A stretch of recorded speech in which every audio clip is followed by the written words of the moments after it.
bederatzireun da lehenengo urtean, maiatzaren 14. egunian, Orioko herriko barraren aurrian, balia agertu zan behatzik aldian.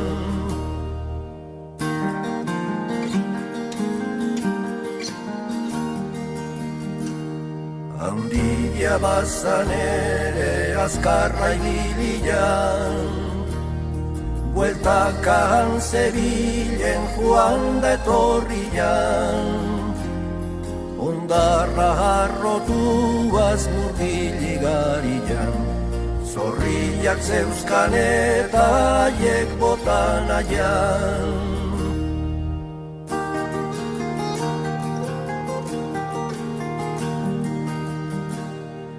Ikusi zuten ian ala zebilela,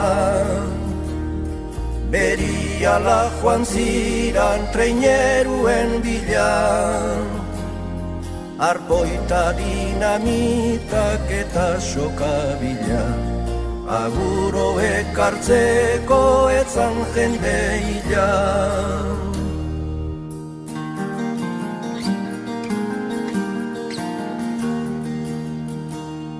Postreinero joan ziran patroi banarekin, mutil bizkor bikainak guztizonarekin, Manuel Olaizola eta Loidirekin, Uranga Atxaga eta Manterolarekin.